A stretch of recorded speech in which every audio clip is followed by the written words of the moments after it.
मैं राजेश श्री अरविंदो सोसाइटी की तरफ से आपका स्वागत करता हूं।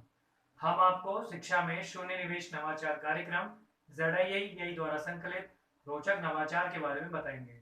हम इनोवेटिव पाठशाला के अंतर्गत महाराष्ट्र की कक्षा 3 की हिंदी विषय की पुस्तक के पाठ 24 संदर्भ सामग्री कोना में गृह कार्य परिवेश में व्यवहारिक शिक्षा का क्रियान्वयन इस वीडियो में हम देखेंगे। सबसे पहले प्रस्तुत पाठ संदर्भ सामग्री कोना का सारांश मैं आपको बताना चाहता हूँ। प्रस्तुत पाठ में बताया गया है जो शैक्षणिक सामग्री है उनकी जानकारियों पर यह पाठ आधारित है। आइए हम बात करते हैं नवाचार की नवीनता के बारे में।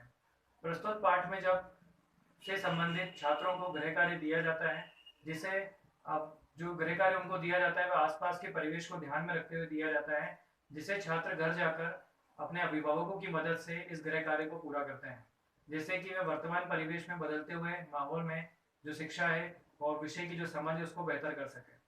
आइए हम बात करते हैं नवाचार के क्रियान्वयन के बारे में।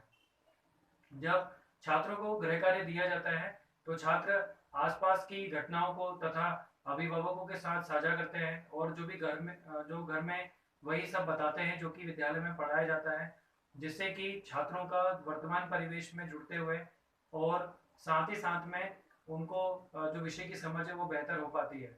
इसी के साथ साथ जो गृह कार्य उनको दिया जाता है वह दिया जाता है कि उनको घर पर जाकर पुस्तकालय है आसपास के किसी पुस्तकालय से संबंधित उनको जानकारियां लिख कर लेके आनी है। तालिका भरने को दी जाती है शिक्षक द्वारा, तो तालिका में वह जानकारियां पूरी भरते हैं, जिससे कि उनके विषय की समझ बेहतर होती है। आइए हम बात करते हैं नवाचार के क्रियान्वयन की अवधि के बारे में। तो ये मात्र 30 मिनट की होती है। यदि बात की जाए पूर्व प्रबंधन की, तो पूर्व प्रबंधन में एक सभी छात्रों के लिए तालिका की प्रति है उसकी व्यवस्था शिक्षकों को करनी होती है। आइए हम बात करते हैं निर्देशों के बारे में।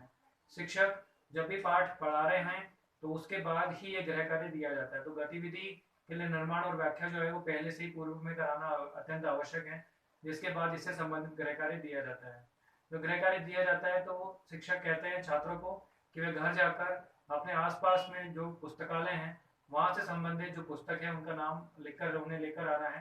जो शैक्षणिक सामग्रियों की जानकारी होती है वह उसमें लिखनी होती है, तो पुस्तकों के नाम लिखने के लिए छात्रों को दिए जाते हैं।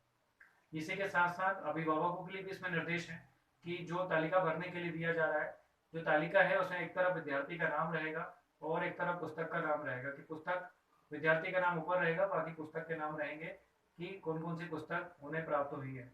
तो शिक्षकों के जो शिक्षक हैं वे अभिभावकों को भी बताते हैं। जब भी शिक्षक अभिभावक बैठक होती है उस दौरान उन्हें बताया जाता है, या कॉल या SMS के जरिए भी वे अभिभावकों को बताते हैं कि जो गृह कार्य दिया जा रहा है उसे अभिभावक अपनी पूरी निगरानी में कराएं। जो भी तालिका में भरने के लिए जानकारी दी जा रही है बिल्कुल सही और सटीक हो। तो इस तरीके से अभिभावकों के लिए इसमें निर्देश दिए जाते हैं। जो भी जानकारियां छात्र तालिका में भरकर लेकर आते हैं वे विद्यालय तक लेकर आते हैं और उसमें जो वर्णित जानकारी है वे उसे कक्षा में सभी विद्यार्थियों के समक्ष बताते हैं, समझाते हैं, जिससे कि सभी छात्र जब एक एक करके इस प्रकार की जानकारियां बताते हैं तो जो विषय की समझ है वो काफ़ी हद तक बेहतर हो जाती है। इसी के साथ साथ जो बाकी सारी गतिविधियां हैं वह भी इसमें जुड़ जाती हैं, और जो चार्ट भी बनाया जा सकता है। जो चार्ट बनाया जाता है उसे ऐसी जगह पर लगाया जाता है जिससे कि आते जाते सब बच्चे उसे देख सकें, तो भविष्य के लिए भी उसे काम में लिया जा सकता है। तो इस तरीके से नवाचार विद्यालय में क्रियान्वित किया जाता है। आइए हम बात करते हैं नवाचार के क्रियान्वयन से प्राप्त होने वाले प्रतिफल के बारे में। कही जा रही बात, कहानियों, कविताओं के किस्सों को जो छात्र हैं वे सुनते हैं, अवलोकन करते हैं और उसे कहीं ना कहीं अपने दैनिक जीवन में उनका उपयोग भी करते हैं। जब शब्दों की पुनरावृत्ति होती है तो उसमें जान पाते हैं, तथा संज्ञा, सर्वनाम आदि जो शब्द आते हैं उससे भी उनके विषय की समझ बढ़ती है। पढ़ते हुए शिक्षक भी उन्हें बताते हैं कि ये संज्ञा है, ये सर्वनाम है, जिससे कि उनके विषय की समझ बेहतर होती है।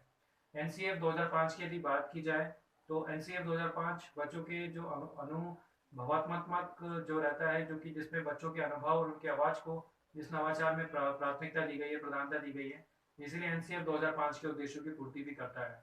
यदि बात की जाए विशेष आवश्यकता वाले छात्रों की, तो उनके लिए भी वो अपने बहु इंद्रियों के माध्यम से वे भी कॉन्सेप्ट को लंबे समय तक याद रख सकते हैं इस नवाचार के माध्यम से।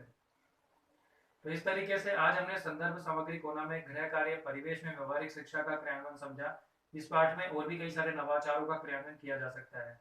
हम आशा करते हैं इस वीडियो को देखने के बाद इस नवाचार तकनीक को आप अपने विद्यालय कक्षा में अवश्य क्रियान्वित करेंगे। इस तरीके के कई और दिलचस्प नवाचार हम आप तक लाते रहेंगे। आपसे अनुरोध है आप हमारा यूट्यूब चैनल जरूर सब्सक्राइब करें। यदि इस वीडियो को आप फेसबुक पर देख रहे हैं तो हमारा पेज ZIAEI जरूर लाइक करें। इस वीडियो में डिस्क्रिप्शन में एक लिंक दिया गया है जिस पर क्लिक कर आप इनोवेटिव पाठशाला ऐप डाउनलोड कर सकते हैं। इस वीडियो को देखने और लाइक करने के लिए आपका बहुत बहुत धन्यवाद।